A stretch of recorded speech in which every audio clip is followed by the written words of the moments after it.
Para algunos analistas hubo un momento antes del conflicto en Ucrania en que este pudo haberse evitado. Aunque avanzado como está, esa posibilidad parezca inverosímil y debatible. Así, para el historiador y profesor Francisco Veiga, especialista en Europa del Este, ninguna guerra es inevitable, a la vez que considera que sacar al mandatario ruso, como señalan sus mayores detractores, no es la solución, pues dentro de lo que hay es lo moderado. La guerra es una invención de la mente humana y la mente humana también puede inventar la paz, sentenciaba el ex primer ministro británico Winston Churchill al final de la Segunda Guerra Mundial. Una máxima que cobra relevancia en momentos en que la humanidad se debate en la incertidumbre por lo que le deviene como raza si la cadena de conflictos bélicos desatados o latentes a los cuales ya no puede ser ajena se escala. Pues si eso pasa, ninguna nación quedaría ilesa. Los detalles a continuación.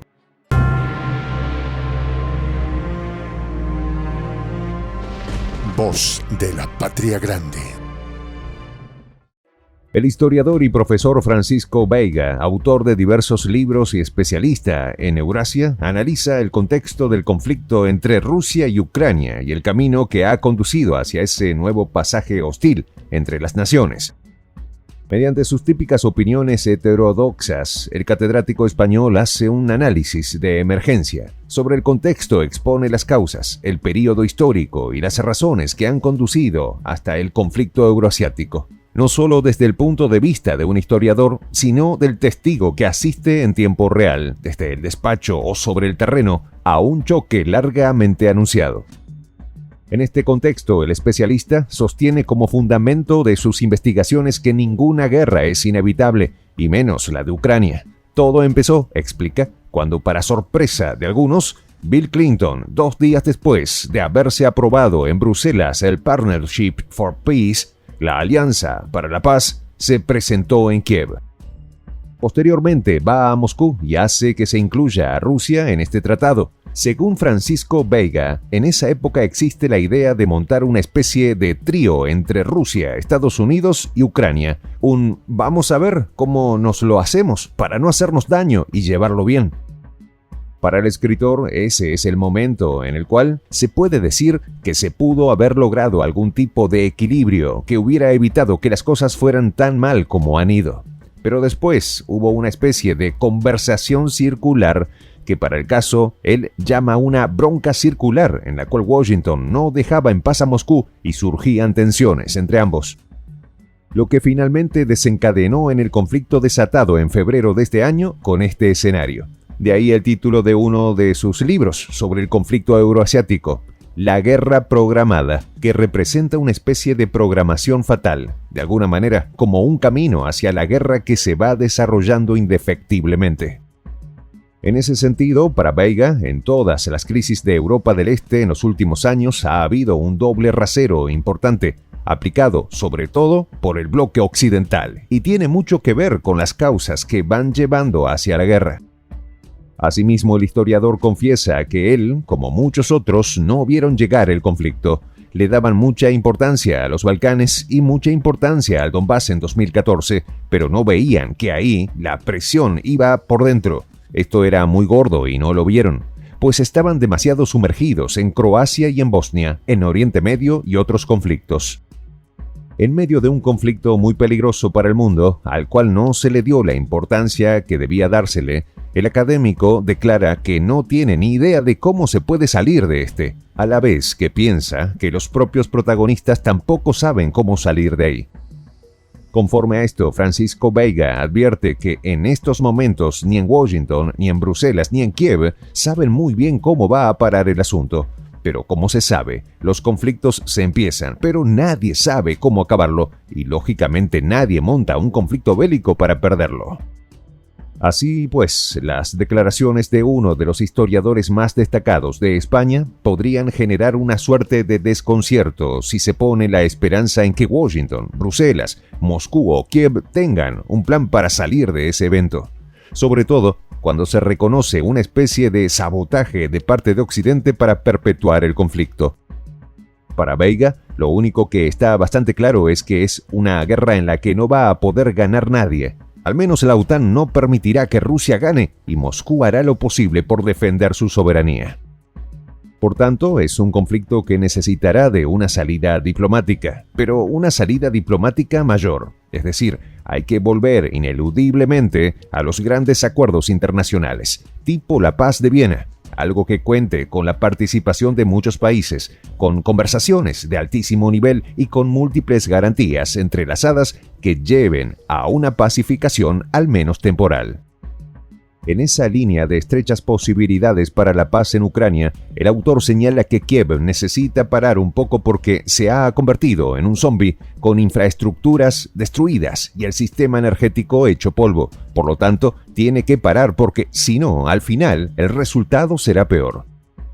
En este contexto es necesario descubrir y señalar tajantemente a un Washington que hace evidente su intención por obstaculizar cualquier diálogo entre los países en conflicto y prorrogar a conveniencia la contienda.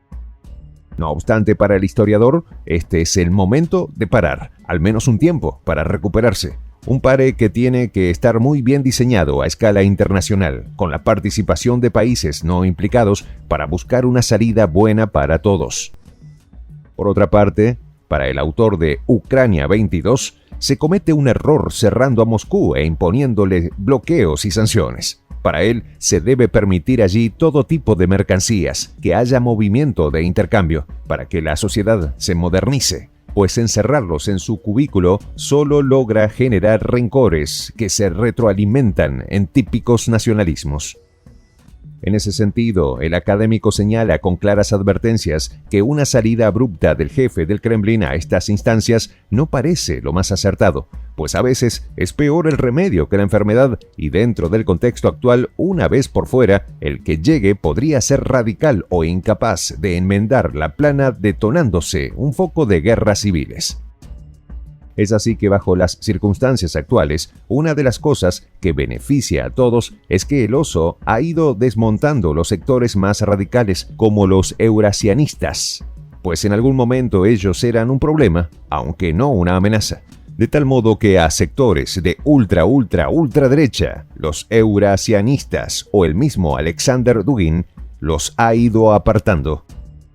Asimismo, para el profesor Francisco, dentro de lo que hay ahora, el jefe de Estado ruso es moderado. Por lo tanto, si saltara por los aires, como lo querría Occidente, no es realmente una solución. Pero finalmente, ¿qué va a cambiar tras la contienda? ¿Y en qué medida la invasión de Ucrania está transformando al mundo? Para el experto, lo que está cambiando es que la globalización de tipo liberal está saltando por los aires, dado que los angloamericanos le están dando vueltas a una posible globalización personalizada y por sectores. De manera análoga, se puede decir que como la famosa señora embarazada que o está embarazada o no lo está, la globalización es globalización o no lo es, pero globalización a medias es un contrasentido. El resultado es de incertidumbre y eso sin saber cómo culminará la contienda. Por ejemplo, si entra en escena un artefacto nuclear, media Europa quedaría muy afectada, lo que sería una catástrofe indescriptible. Por otro lado, vendrán cambios sociales, aunque todavía son impredecibles. Asimismo, es un hecho que Estados Unidos se partió en dos y Europa se partió en tres. Así lo destaca el historiador. En términos generales, aunque no concluyente, por la complejidad y extensión del tema, lo que no se puede negar es que el mundo cambió y se dirige hacia una nueva era. No precisamente por la elevación en la conciencia del hombre, que sería lo esperado de una raza pensante, sino porque no se pudo evitar otra guerra, una muy trascendente, cuando solo bastaba de voluntad política y sobre todo humana para contenerla. Soy el J, Juan José del Castillo, director del canal Prensa Alternativa. Si quieres ser parte de la comunidad de la Patria Grande, suscríbete a nuestro canal. Si es que quieres que te lleguen las notificaciones cada vez que subimos un video, activa la campanita. Si quieres apoyar a nuestro canal económicamente, puedes hacerlo a través de PayPal. El enlace está en la descripción del video. A nombre del equipo de Prensa Alternativa, me despido con esta expresión en el quechua milenario, Tupananchis Kama, cuya traducción es hasta volvernos a encontrar.